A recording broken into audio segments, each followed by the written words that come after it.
Praise God.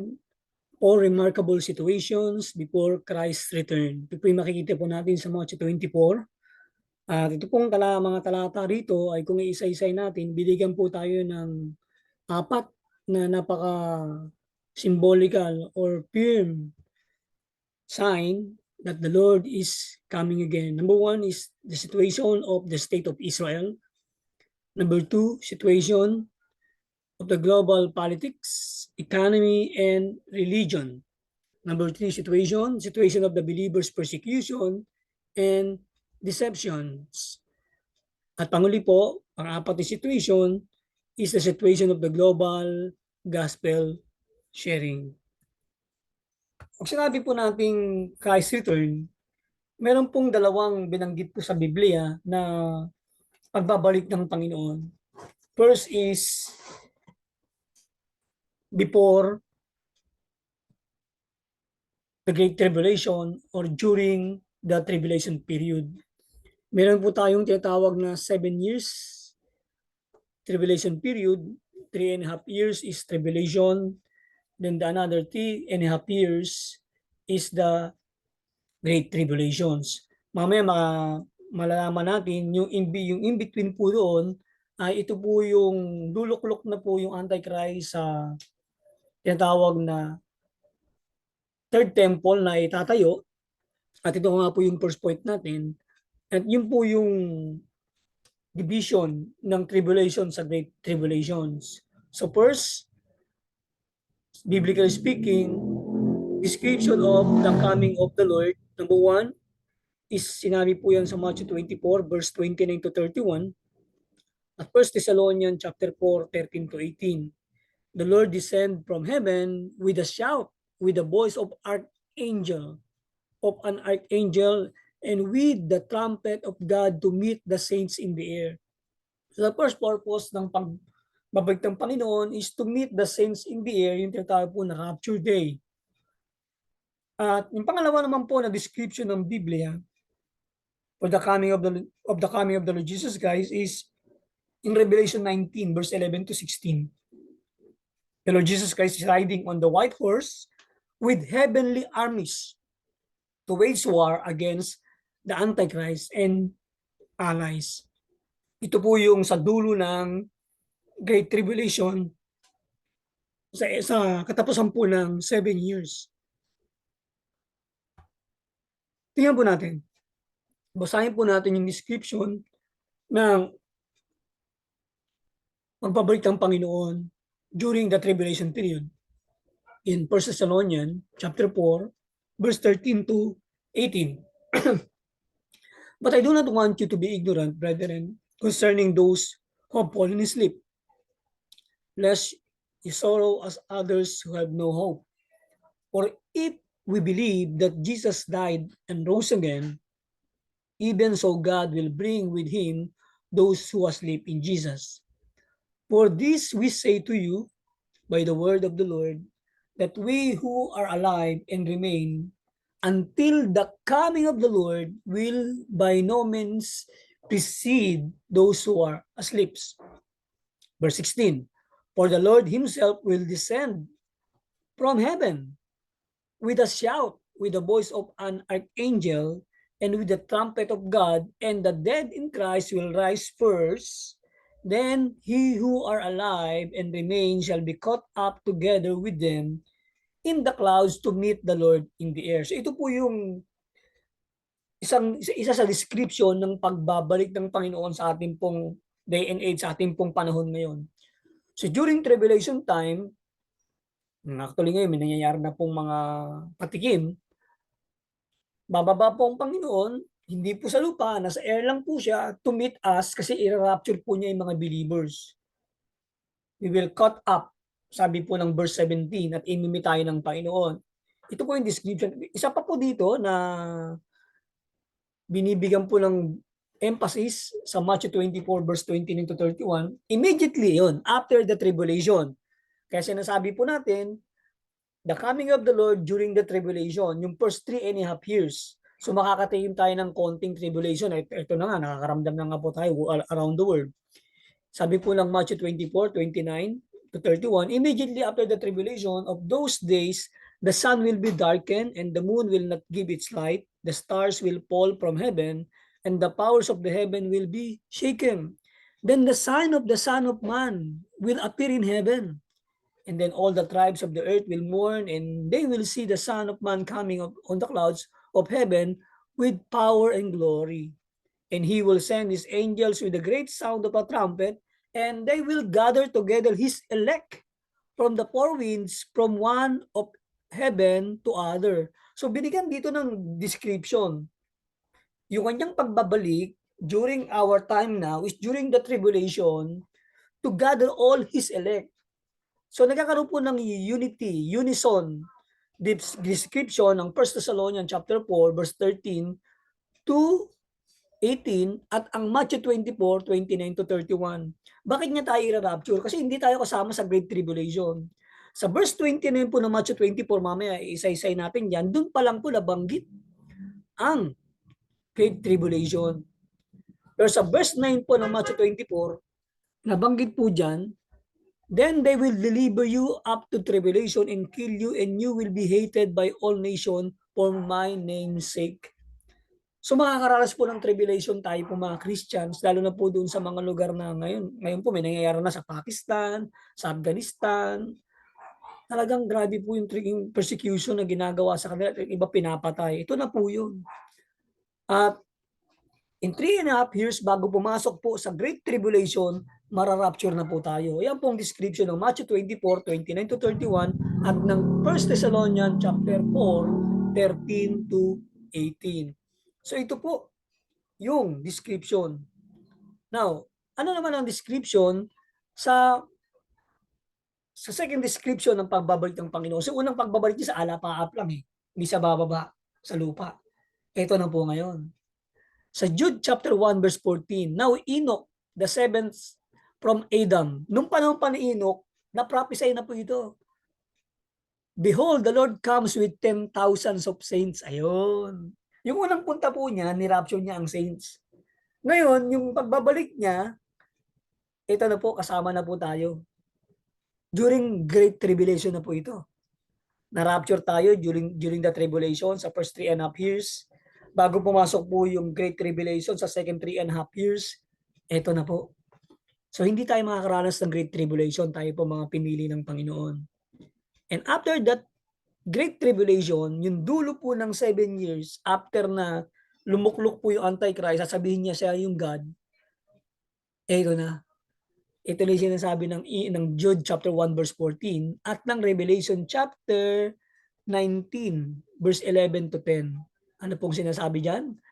Ng Revelation 19 verse 11 to 16. Now I saw a heaven open, and behold a white horse, and he who sat on him was called faithful and true, si Lord Jesus Christ. And in righteousness he judges and makes war. His eyes were like a flame of fire, and on his head were many crowns. He had a name written that no one knew except himself. He was clothed with a robe deep in blood, and his name is called the Word of God, the Lord Jesus Christ. And the armies in heaven, clothed with fine linen, white and clean, followed on white horses. So kasama niya na po yung armies of God. At sinabi ni Jude, 10,000 of his saints. Now, verse 15 ng Revelation 19. Now, out of his mouth goes a sharp sword, that with it he should strike the nation, and he himself will rule them with the rod of iron. He himself treads the winepress of the fierceness and wrath of God Almighty.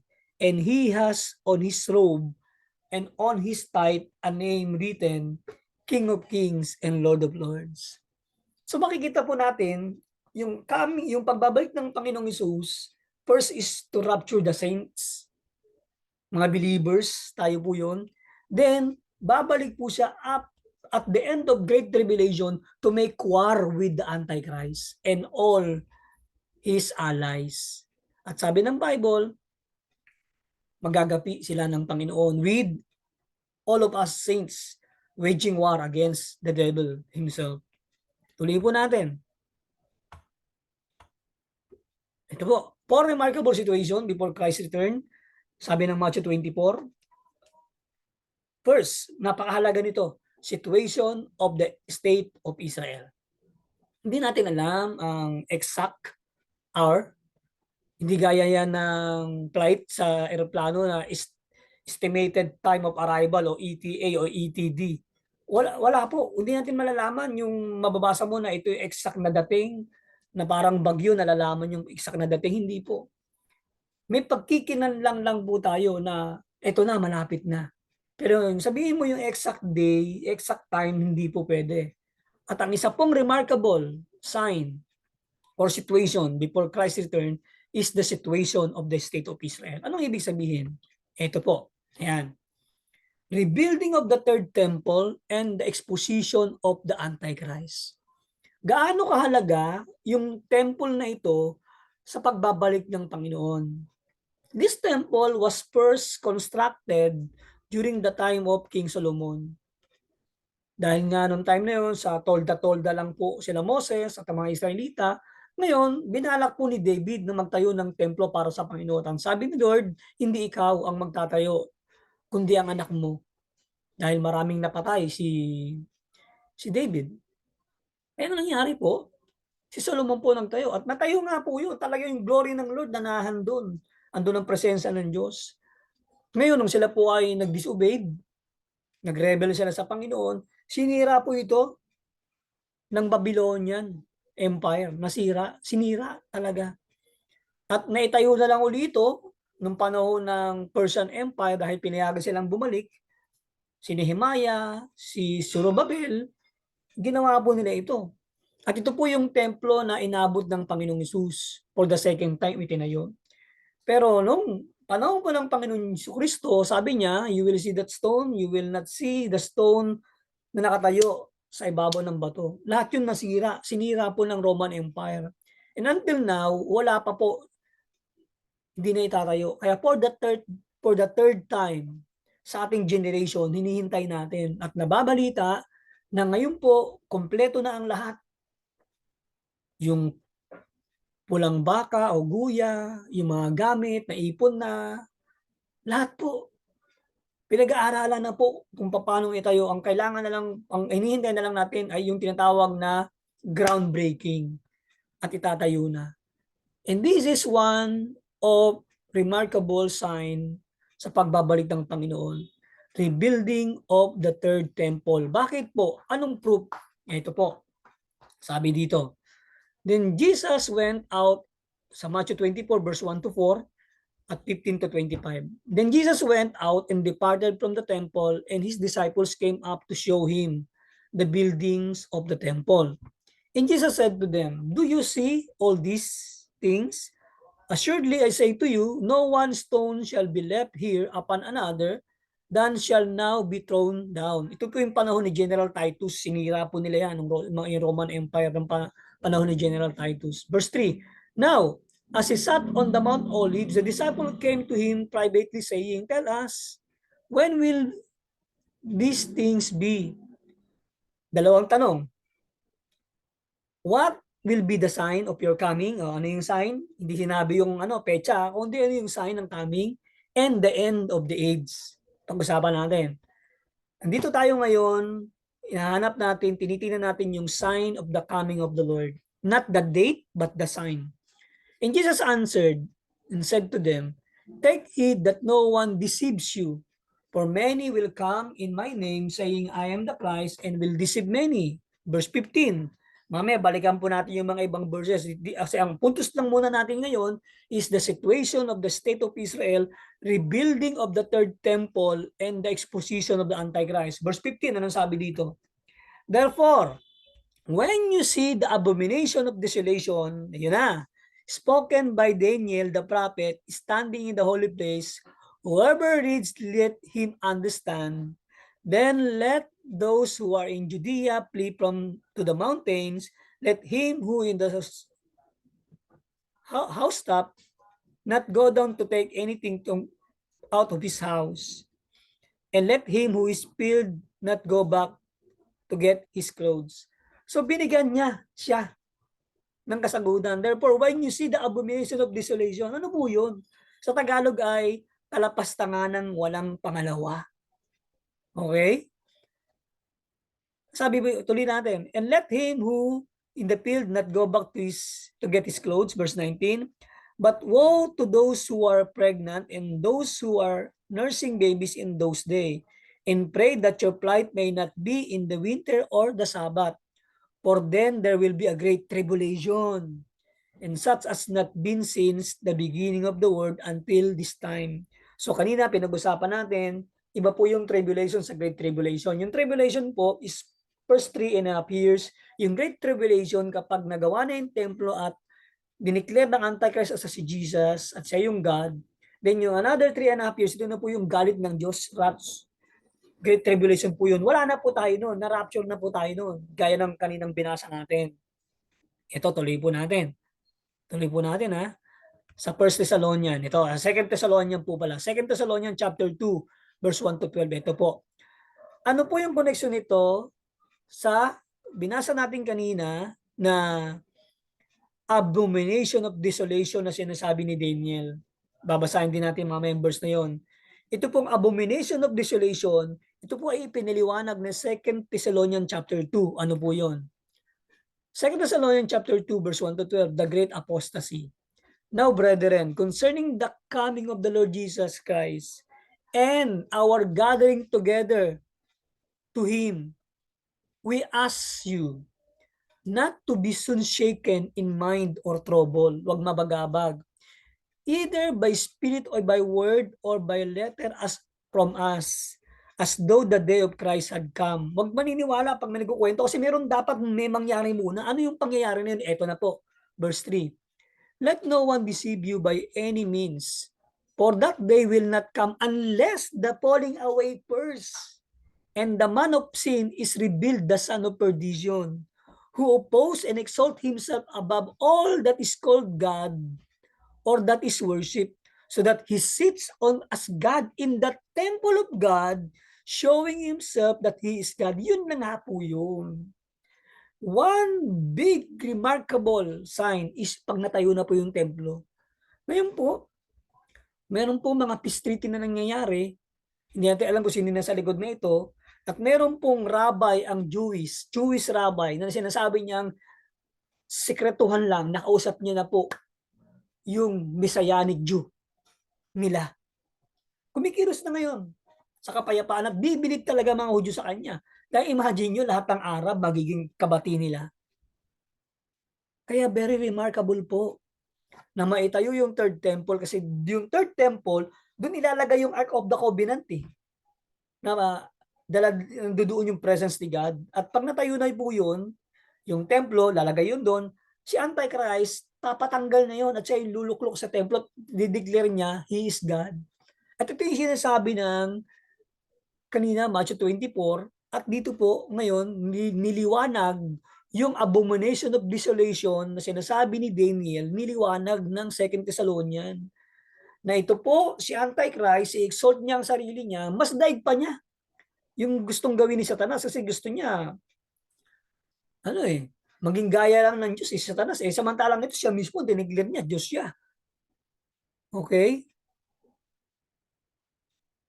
Verse 4, who oppose and exalt himself above all that is called God or that is worship, so that he sits as God in the temple of God, showing himself that he is God. Verse 5, do you not remember that when I was still with you, I told you these things, and now you know what is restraining. Meron pong pumipigil. Kaya pag na-rapture na po tayo ng mga believers, pati yung, siyempre na-rapture na, Holy Spirit, wala na pong, hindi na siya ganun kumikilos dito. Ito na yung nagre-restrain. Wala nang mga Kristiyano na kakalaban o mag-i-expose. Ito na po. And now you know what is restraining, that he may rebuild in his own time. Verse 7. For the mystery of lawlessness is already at work. Matagal na po itong kumikilos noon pa. Panahon pa lang nila Paul. At meron talagang fullness of time. Ito na po sa generation natin. For the mystery of lawlessness is already at work. Only he who now restrained will do so until he is taken out of the way, and then the lawless one will be revealed.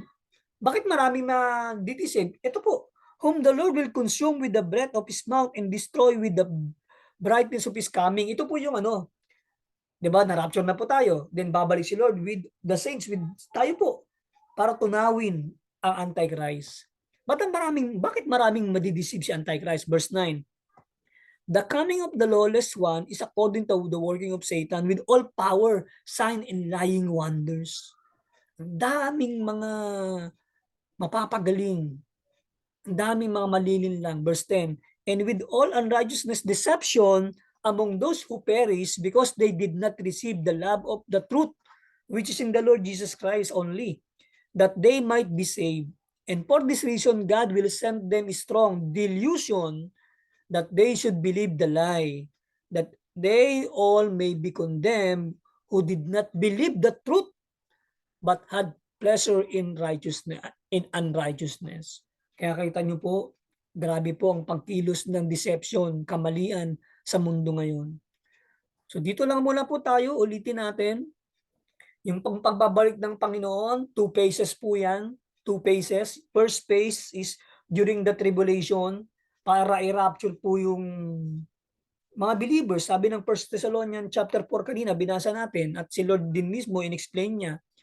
Then after 3.5 years, na natayo na po yung templo, nandoon na po si Antichrist, i-claim niya siya si God, papasok na po yung Great Tribulations.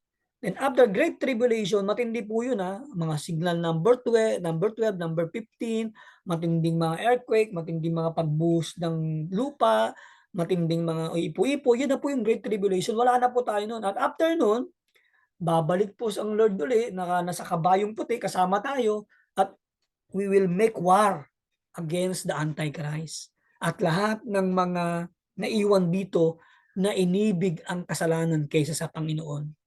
So ito po yung first pa lamang. Mahaba po itong talakayan na ito. Pero dito pa lamang po, magkakaroon na tayo ng guide. Kailan babalik ang Panginoon? Isang sign, pag naitayo na po yung temple. Jerusalem temple. Jewish temple sa Jerusalem na doon po nag-worship ang mga Jew. And that time, i-explain pa po sa mga susunod na mga pointers yung mga ibang bagay patungkol sa one world government, one world religion, one world currency. So ito pa lang po, kapag maintindihan na natin, magkakaroon tayo ng gabay. Lalo na po, yung napakahalagang prophecy ni Daniel. Why? Sa Daniel chapter 9 verse 24 about abomination of desolation. Daniel accurately dated the coming of Christ and discussed even leading up to his second coming. Yung pong pagkakatawang tao ng Panginoong Hesus at pagkapako, accurately nasabi na prophesy ni Daniel yon.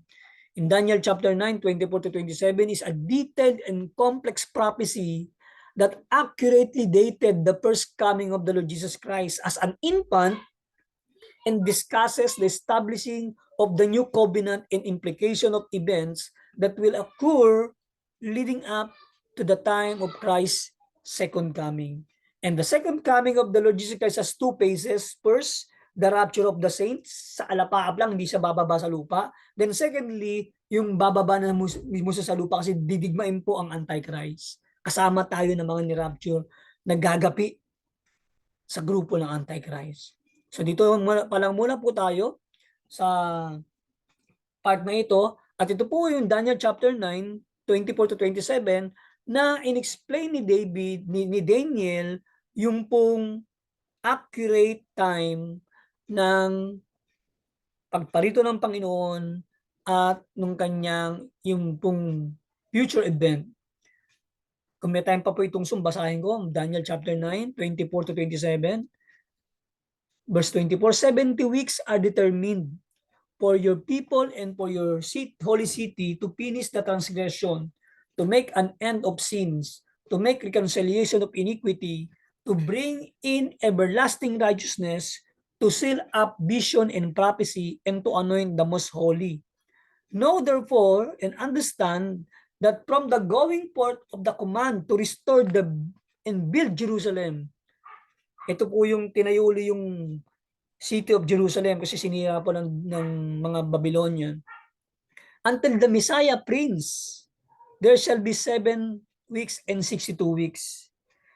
The street, ito po yung the Messiah, yung pagkakataon-taon ng Panginoong Hesus. There shall be 7 weeks and 62 weeks. The street shall be built again, and the wall even the trouble sometimes. And after the 62 weeks, Messiah shall be cut off. Ito na po yung pinako sa krus. But not for himself, and the people of the prince who is to come shall destroy the city and the sanctuary. The end of it shall be with a flood, and till the end of the war, desolation are determined. Then he shall confirm a covenant. Ito na po.